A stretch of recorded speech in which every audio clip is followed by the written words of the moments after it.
Hello friends, आज की इस वीडियो में हम मिल्टन फ्रीडमन्स का क्वांटिटी थ्योरी ऑफ मनी, जिसे रीस्टेटमेंट भी कहा जाता है, इस कॉन्सेप्ट को हम Friedman's theory of demand for money के या फ्रीडमन्स इक्वेशन से भी हम इसे पहचानते हैं। तो इसे Friedman's theory of demand for money या इसे फ्रीडमन्स इक्वेशंस से भी इसे पहचाना जाता है।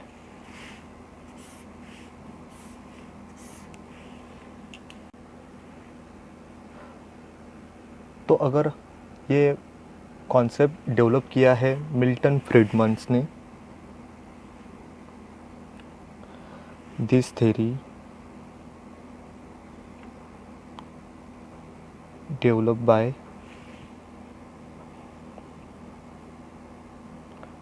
Milton Fridman.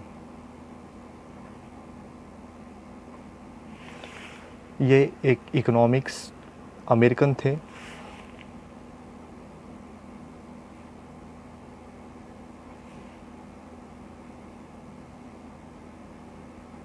और उनका जो टाइम पीरियड रहा है वो 1912 से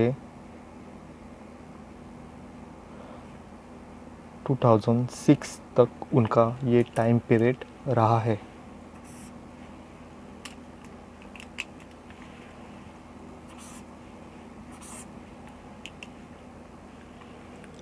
उनके बारे में अगर हम जान ले तो 1976 में उन्हें Nobel memorable prize in economics science for his research on the consumptions analyze and monetary history में उन्हें मिला है। 1976 में Nobel memorial prize in economic science for his research on consumption analysis and monetary history.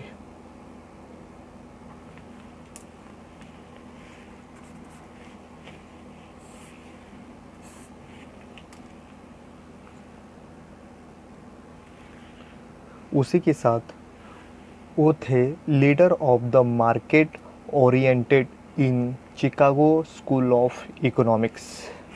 वहाँ के वो head थे,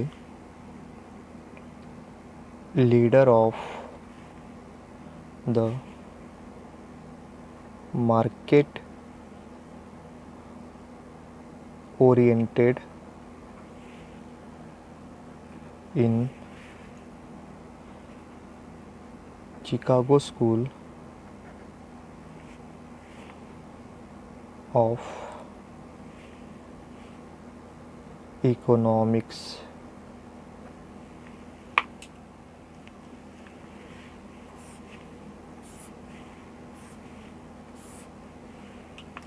जो क्वांटिटी थ्योरी ऑफ मनी के बारे में जो रीस्टेटमेंट दिया है, उन्होंने 1956 में अमेरिका में एक पेपर पब्लिश किया था।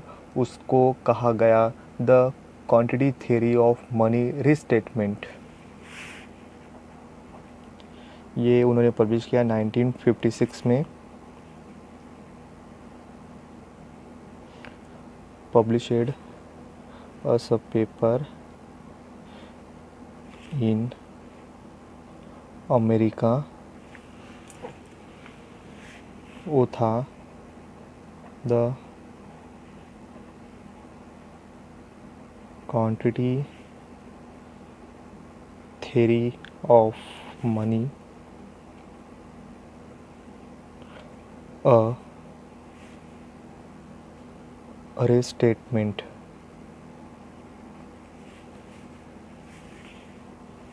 और इसी को ही क्वांटिटी थ्योरी ऑफ मनी कहा जाता है, जो हमने यहाँ पे देखा है, जो डेविड ह्यूम ने हमें दिया था, क्लासिकल कॉन्सेप्ट दिया था, फिर फिशर ने इक्वेशन दिया जो मीडियम ऑफ एक्सचेंज के बारे में कहा जाता था।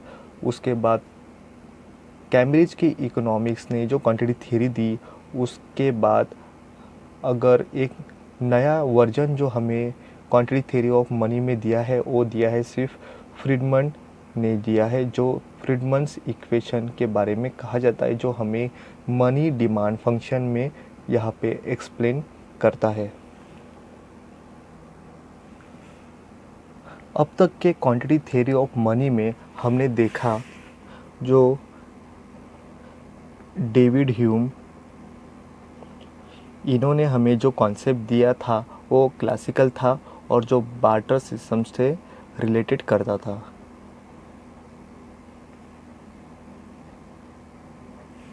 सेकंड हमने देखा आर्विन फिशर।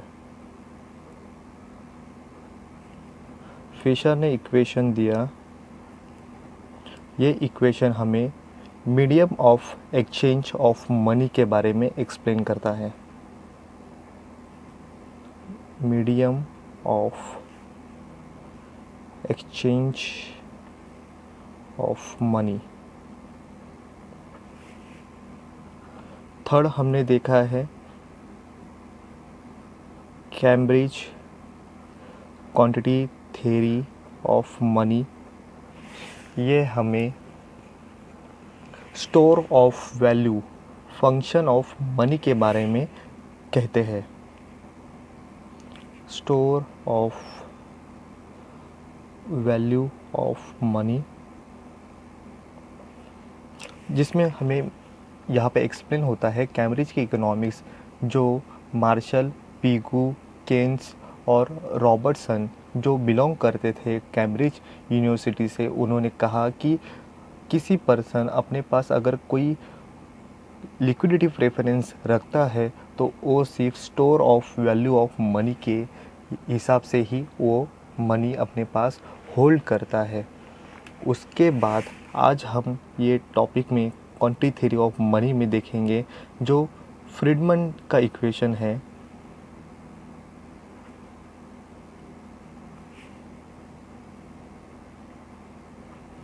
ये इक्वेशन हमें कहता है money as an asset.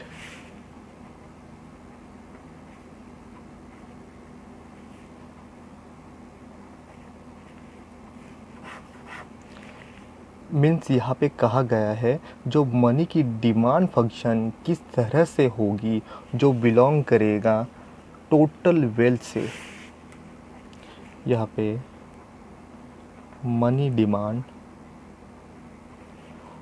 Function किस तरह से होगा, ये हमें एक्सप्लेन करता है, जो डिपेंड है टोटल वेल्थ। और ये टोटल वेल्थ हमें मिलते हैं human wealth, non human wealth, money, equities, bonds. ये 5 टाइप के जो टोटल वेल्थ है, इससे जो हमें रिलेटेड रिटर्न्स मिलेगा वो किस तरह से होगा, और इसी को ही टोटल वेल्थ कहा गया है, जो हमें ह्यूमन वेल्थ,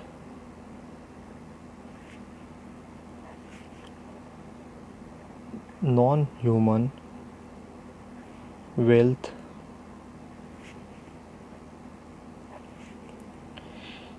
इक्विटीज़, बॉन्ड्स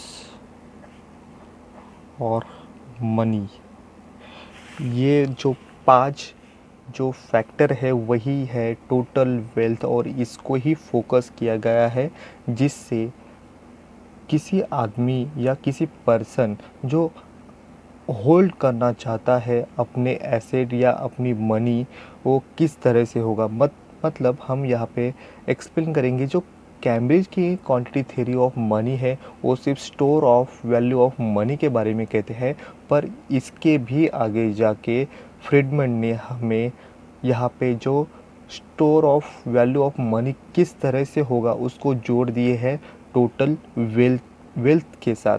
जो ये टोटल वेल्थ हमें मिलता है वो इस तरह से हमें मनी के साथ साथ जो यहाँ पे एसेट है या वेल्थ है उसकी जोड़ दे के ये थ्योरी कंप्लीट करते हैं और इसको एक्सप्लेन किया जाता है। मिल्टन फ्रीडमैन हमें उनकी नज़र से ये कहना चाहते हैं जो मनी का डिमांड फंक्शन है वो माइक्रो इकोनॉमिक्स का सबसे इम्पोर्टेंट फंक्शन कहा जाता है। और ये मनी अगर एसेट के रूप में अगर हम देखें या उसे होल्ड करें अपने हैंड में तो ये लग्ज़री लाइफ बना रहेगी या उसे हम लग्ज़री लाइफ की तरह इसे यूज़ कर सकते हैं। बट अगर किसी बिजनेसमैन इस मनी को अगर होल्ड करता है एज अ कैपिटल गुड्स, अगर कैपिटल गुड्स की तरह उसे यूज़ करेगा तो उसे जो प्रोडक्शन फैक्टर है वो मनी की थ्रू ही उसे और भी इजीली बन सकती है, जिससे वो लेबर या अदर कोई फैक्टर को जोड़े तो उसे और भी ज़्यादा प्रोडक्शन करके गुड्स एंड सर्विस ज़्यादा और बेहतर कर पाएगा। मनी ये बहुत ही इजीली गुड्स एंड सर्विस मिलाने की या मनी से गुड्स एंड सर्विस और भी इजीली हम ले सकते हैं या उसे मिल सकते हैं। और सबसे ज़्यादा मनी को वैल्यू दी गई है जो मनी के पास परचेसिंग पावर होती है। ये परचेसिंग पावर से ही मनी की वैल्यू बढ़ती है और यही कोई भी पर्सन अपने पास होल्ड करना चाहता है।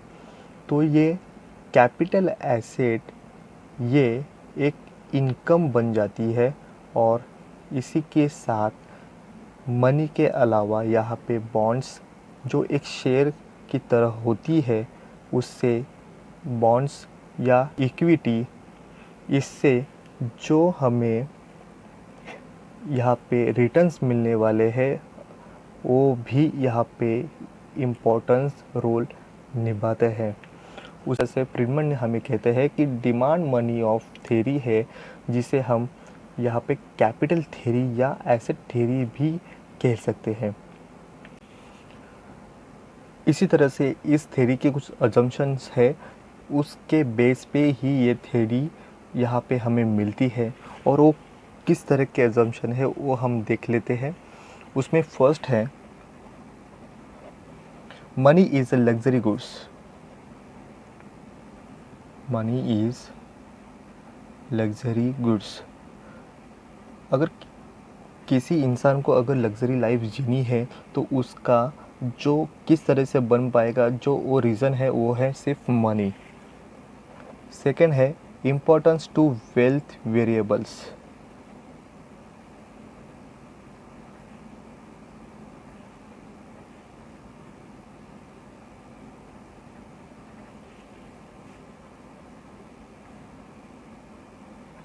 जो यहाँ पे वेल्थ के जो वेरिएबल्स है उसे यहाँ पे इम्पोर्टेंस दिया गया है। थर्ड है मनी सप्लाईज एक्सोजीनियस।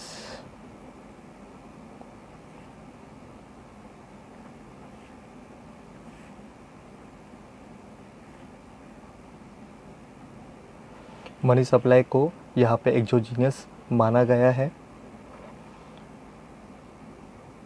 नेक्स्ट है income elasticity of the demand for money is greater than unity.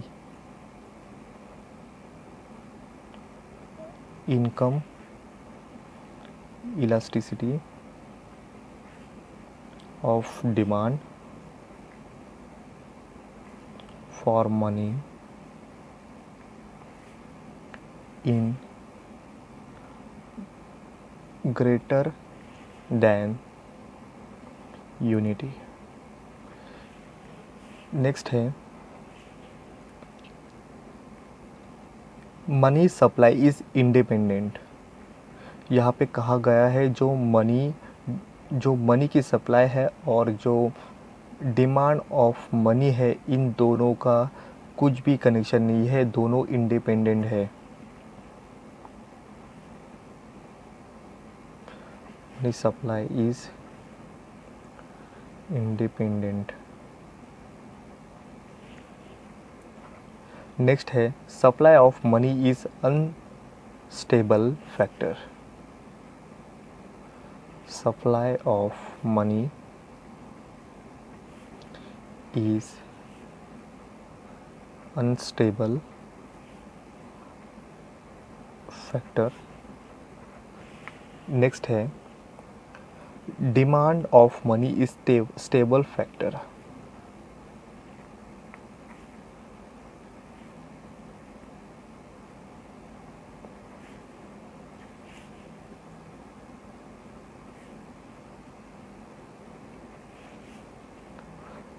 Next हमारा पॉइंट है यहाँ पे जो आर बी है और जो आर ई है, जो यहाँ पे रिटर्न्स ऑफ बॉन्ड्स है और रिटर्न्स ऑफ इक्विटी है टू बी स्टेबल।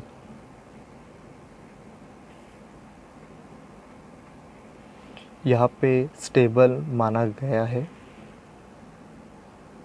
सबसे बड़ी जो खासियत होती है जो मनी की, उसमें परचेसिंग पावर ज़्यादा होती है।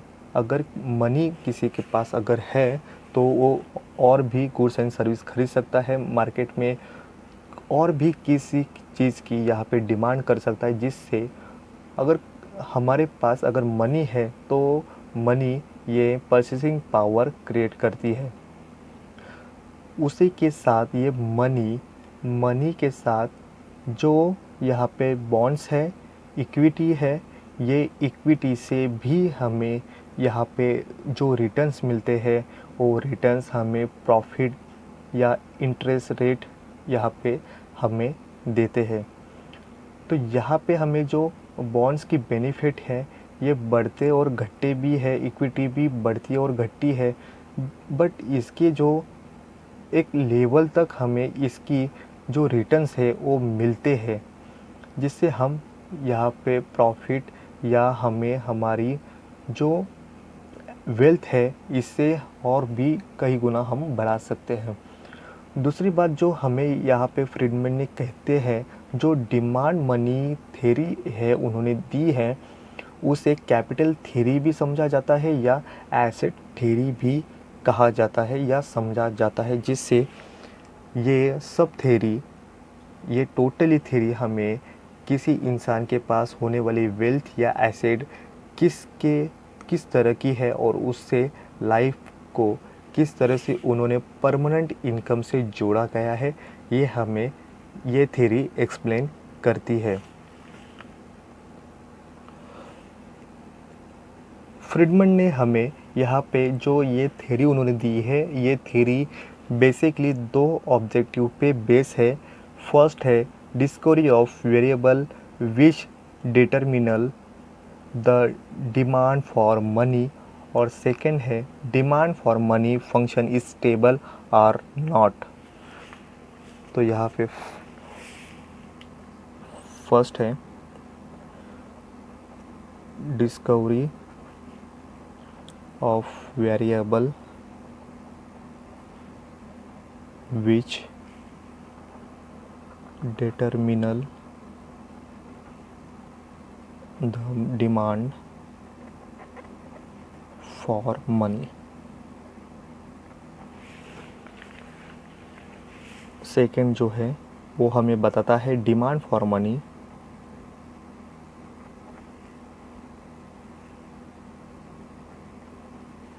Function is stable or not.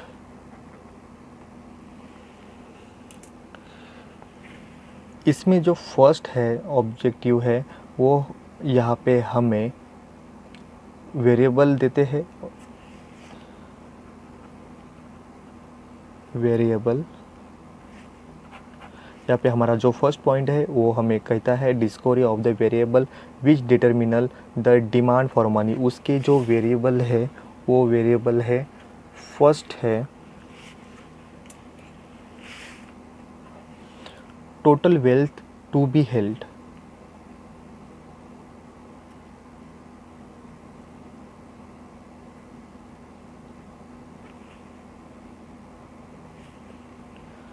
यहाँ पे जो टोटल वेल्थ जो है वो वेल्थ हमें इनकम जो है वो किस तरह से इनकम का ही एक पार्ट जो यहाँ पे वेल्थ से जुड़ा हुआ है, और यहाँ पे ह्यूमन नॉन ह्यूमन जो एसेट है वो भी यहाँ पे टोटल जो वेल्थ है उसमें ऐड किया जाता है।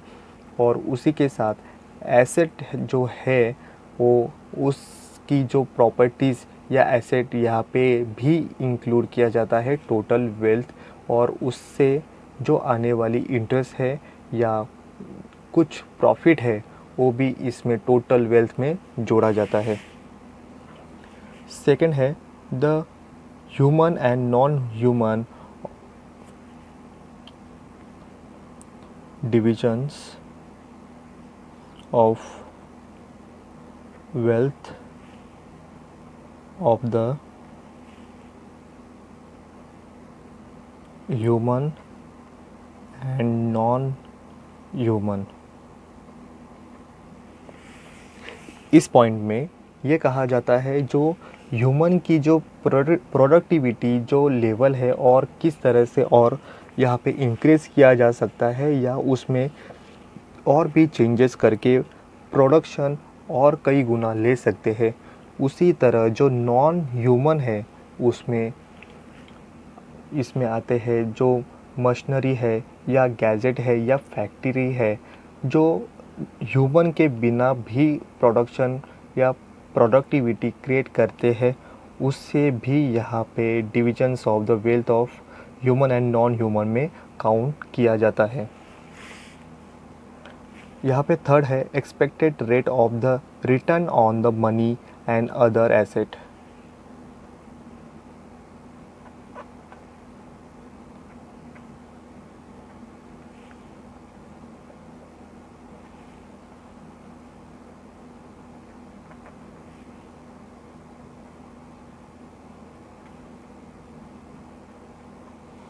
यहाँ पे जो एक्सपेक्टेड रेट है मीन्स यहाँ पे जो बॉन्ड्स है, इक्विटी है, शेयर है, इससे जिस तरह का रिटर्न्स हमें मिलने वाला है ये रिटर्न्स यहाँ पे एक्सपेक्टेड रेट पे डिपेंड है।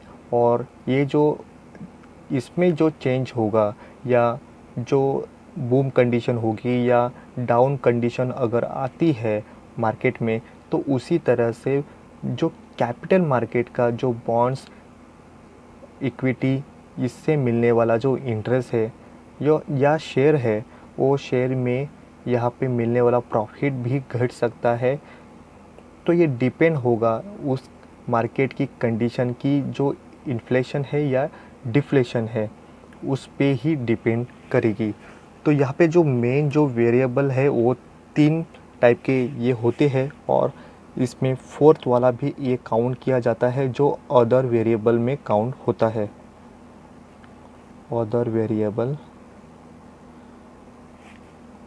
इसमें माना जाता है उस कंज्यूमर की जो टेस्ट है उसे भी काउंट किया जाएगा या लोगों की प्रेफरेंस है वो किस तरह से होगी इसे भी देखा जाता है। और थर्ड यहाँ पे अदर वेरिएबल में आता है करंट कैपिटल गुड्स ट्रेड।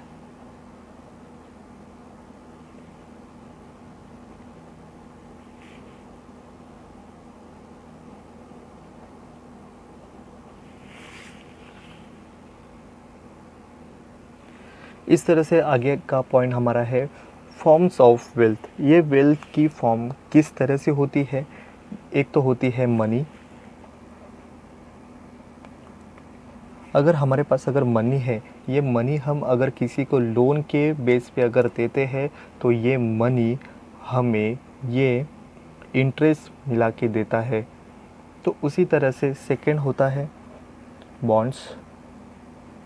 अगर मार्केट में अगर बॉन्ड्स अगर ख़रीदा जाए तो उससे जो आने वाला जो इंटरेस्ट है ये और भी अच्छी तरह से मिल पाएगा। थर्ड है इक्विटीज़।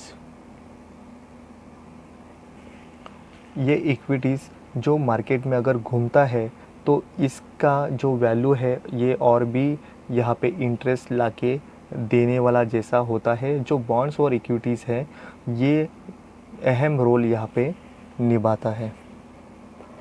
फोर्थ है physical goods and non human goods.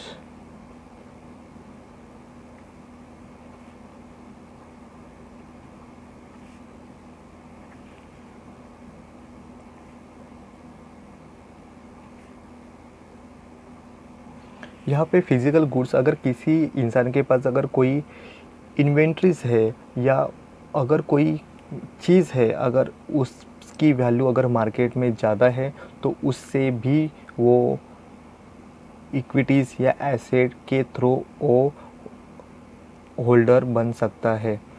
तो जो नॉन ह्यूमन गुड्स है जो ह्यूमन से नहीं है और जो नॉन ह्यूमन गुड्स हैं जिससे अगर कोई मशीनरी है या किसी तरह की फैक्ट्रीज है उसकी जो वैल्यू मार्केट में बनती है उससे भी पैसा मनी या कुछ एसेट क्रिएट किया जाता है जिससे उससे लिक्विडिटी यहाँ पे बन पाती है। हमारा फिफ्थ पॉइंट है ह्यूमन कैपिटल।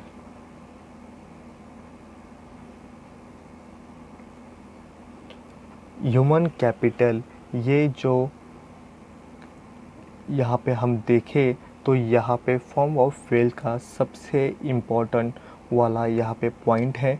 जो प्रोडक्टिविटी जितनी भी बढ़ा सके वो बढ़ाने की कैपेसिटी अगर होती है तो सिर्फ होती है ह्यूमन कैपिटल के पास। अगर किसी कंट्री के पास अगर ह्यूमन कैपिटल ही हॉनेस्टली है, सिंसियरली है, ये सबसे बड़े पॉइंट्स या उसके वैल्यू उसकी प्रोडक्टिविटी थ्योरी या प्रोडक्टिविटी बढ़ाने में हेल्प करती है। तो इस सब के नज़र से अगर देखें तो ये इक्वेशन जो फ्रीडमैन हमें देते हैं वो होता है W is equal Y upon R।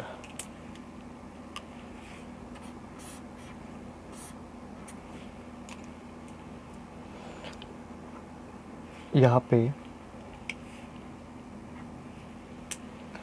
जो W है वो इंडिकेट करता है current value of total wealth. Current value of total wealth. जो Y हमें इंडिकेट करता है total flow of expected income. Total flow of expected income. जो हमारे 5 एसेट जो है जो इसे एसेट में हम इंक्लूड करेंगे। और हमारा R जो है वो हमें यहाँ पे इंडिकेट करता है इंटरेस्ट रेट।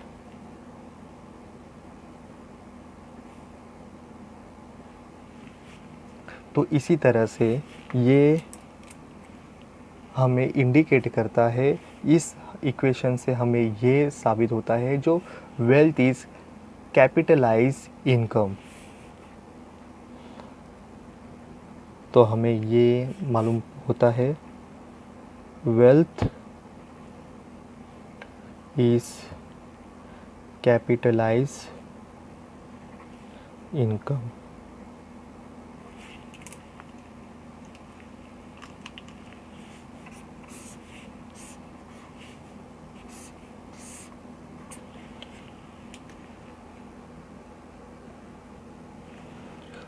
इसी साथ हमारा नेक्स्ट पॉइंट है डिमांड फंक्शन ऑफ मनी। इसमें डिमांड फंक्शन मनी की किस तरह से होती है, इसे फ्रीडमैन ने अपने एक्सपीरियंस से यहाँ पे एक्सप्लेन किया है, जिन्होंने अपनी लिखी हुई किताब, अपनी books monetary trends in United state and the United kingdom,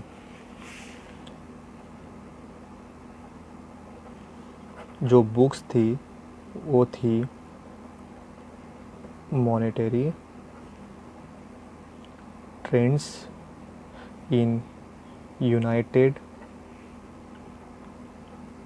states and the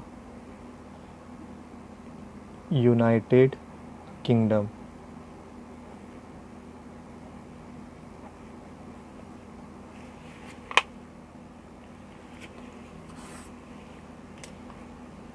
इसमें उन्होंने कहा है जो इंडिविजुअल एसेट होल्डिंग किस तरह से होती है और उससे डिमांड फॉर मनी फंक्शन किस तरह से वर्क होगा।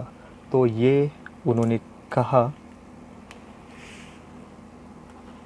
MD is function of W H RM R B R E P delta P upon P U bracket complete।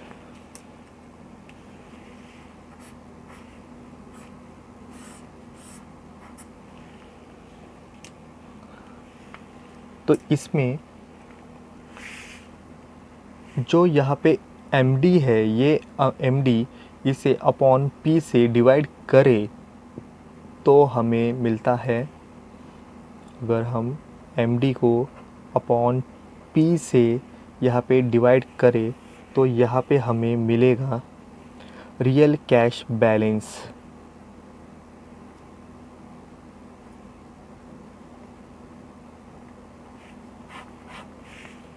तो ये रियल कैश बैलेंस अगर हम निकालें तो हमें ये इक्वेशन किस तरह से मिलेगा, तो ये इक्वेशन हमें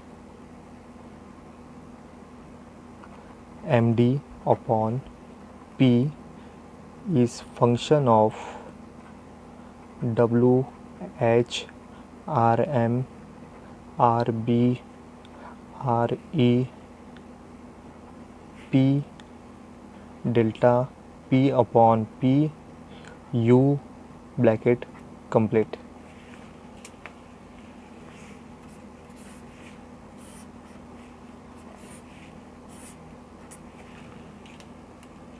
तो ये पॉइंट हमें इंडिकेट करते हैं, यहाँ पे M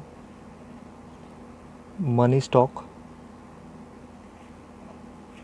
फिर ये P हमें इंडिकेट करता है प्राइस लेवल। तो ये कंबाइन में अगर MD अपॉन P ये हमें इंडिकेट करता है real cash balance of demand, real cash balance demand. तो उसी तरह से जो यहाँ पे W है, ये W हमें इंडिकेट करता है individual asset.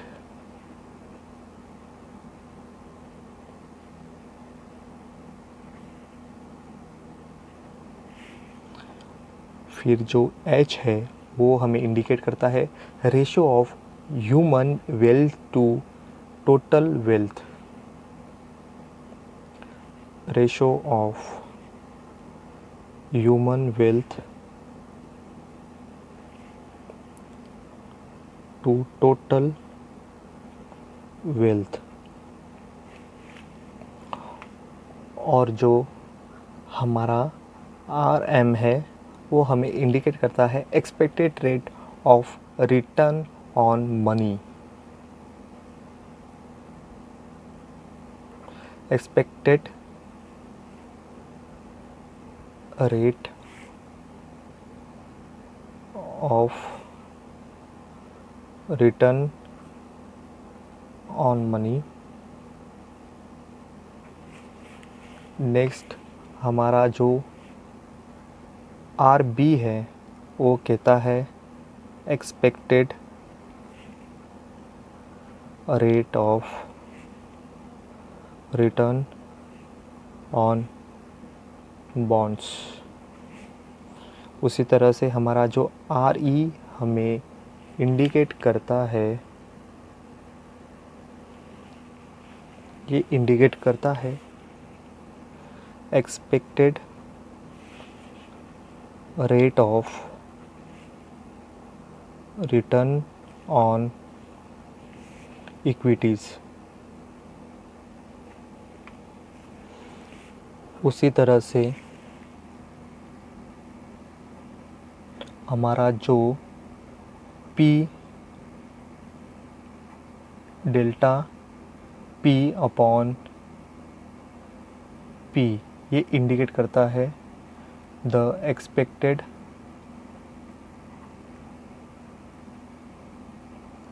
Rate of return on real asset. उसी तरह से हमारा जो लास्ट जो U है वो हमें कहता है other factor, other factor except income.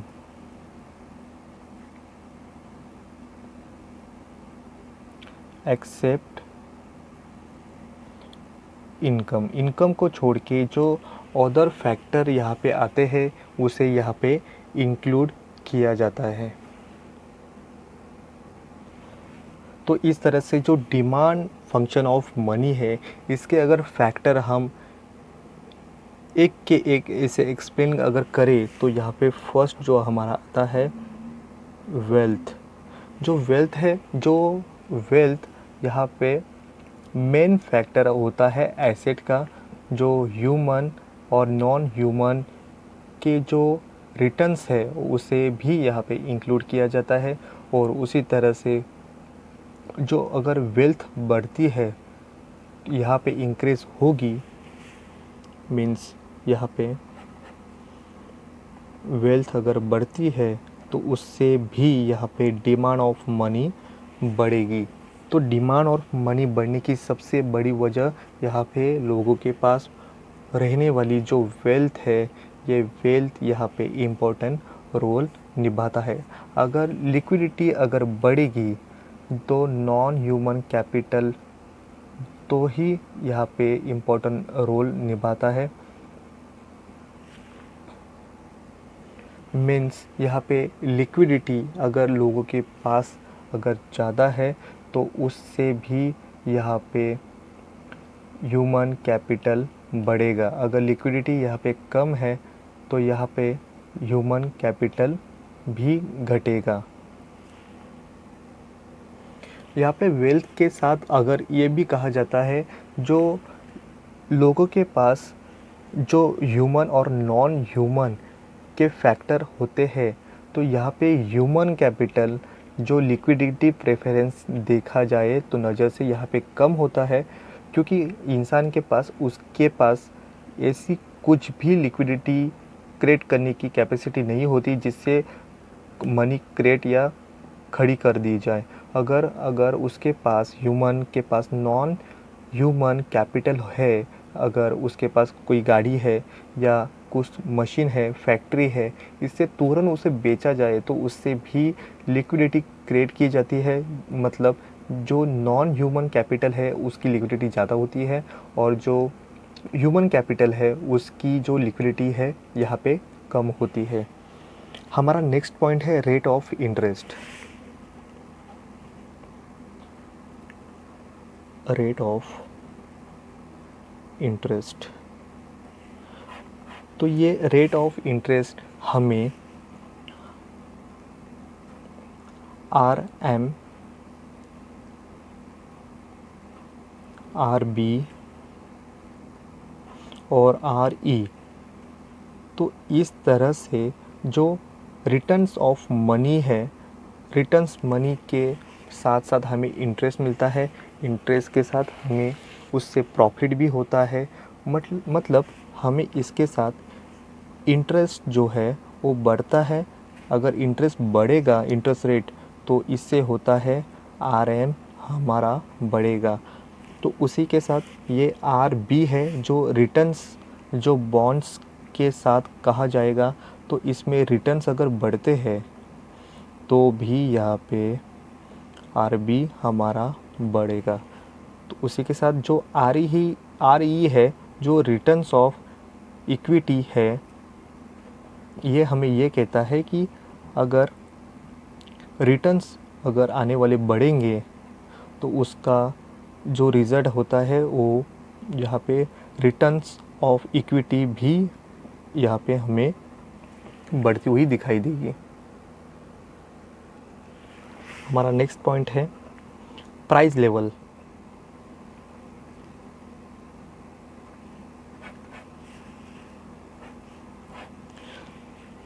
Price level से ये कहा जाता है अगर प्राइस लेवल बढ़ती है तो इससे होता है डिमांड ऑफ मनी भी बढ़ती है, बट वैल्यू ऑफ मनी यहाँ पे घटेगी। उसके अपोजिट अगर हम देखें, प्राइस लेवल अगर घटती है तो इससे होता है डिमांड ऑफ मनी घटती है और इससे ये हमें मिलता है वैल्यू ऑफ मनी बढ़ती है। हमारा फोर्थ पॉइंट है the expected rate of inflation.